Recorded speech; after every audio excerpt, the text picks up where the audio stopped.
So now that we have an emulator set up, we are able to start to work on building our test environment on the actual phone itself. And for this, I'm going to discuss a little bit about how to use ADB to give you a little bit of fundamentals on that. And we'll also take a look at installing a purposefully vulnerable application. Now, the vulnerable applications that I'm going to be using in this, one of them is going to be this one here. It's called Diva.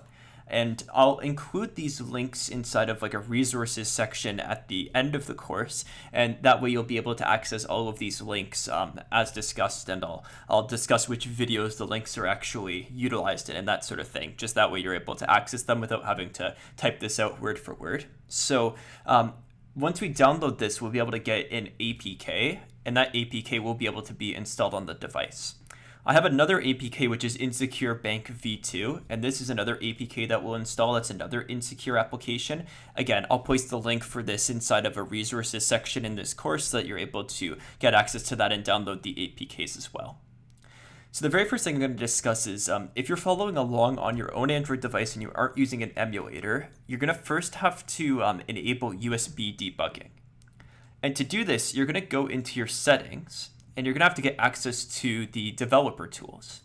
To do this, it's a little bit tricky. You have to go into your system, and then you have to go to About, and then you're going to scroll down to Build Number, and you're just going to tap on this until it says you are now a developer. Once this is done, you should now have a developer tools option in your settings. And on this one here, let me restart my settings to make sure that it shows. If you can't find it, you can try like typing it in here. You'll see developer options. It's under system and then developer options in this case. So yeah, under system, and then there should be developer options under advanced. It will be in different locations depending on your device. The easiest way is just to search it in your settings to find the developer settings. So inside of here, you'll be able to get access to a lot of different things that are commonly used by application developers, and a lot of these settings may be useful for you while debugging applications or trying to test them.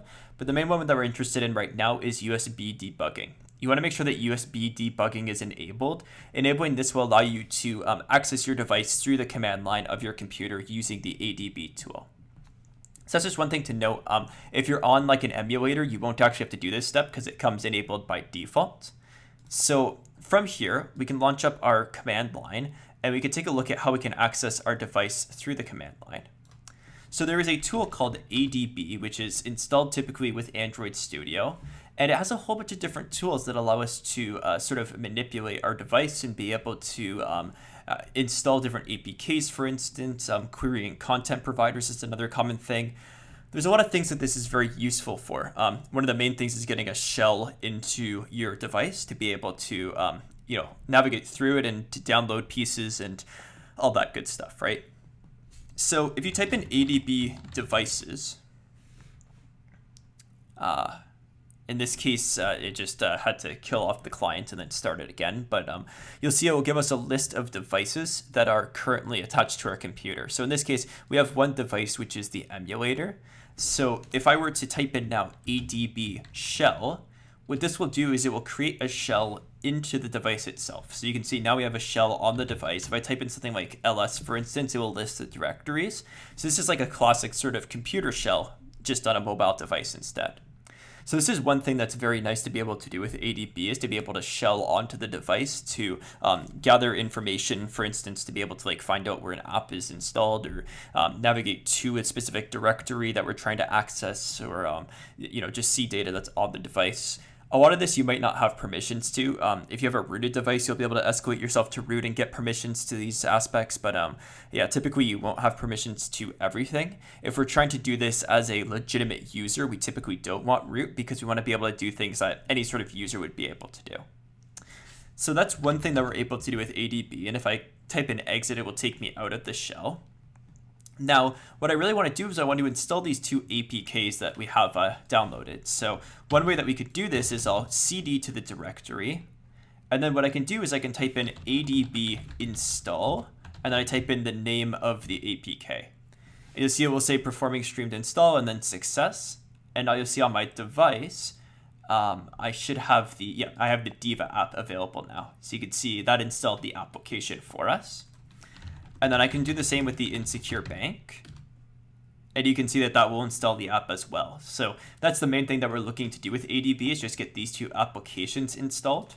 And now that you have these two applications installed, you'll be able to now follow along with all the different tutorials that we do with those two apps. So these two apps, again, have purposefully insecure setups, which will allow us to sort of manipulate through them and attempt to attack them as we would maybe attack a legitimate application. So using these, we'll be able to discuss a bit of like the ideology of attacks and be able to actually practice it on legitimate applications, right? So this will get you set up with all of the things that you need to be able to follow along on the emulator. So from here, we'll be discussing the actual concepts related to Android vulnerability analysis and Android penetration testing.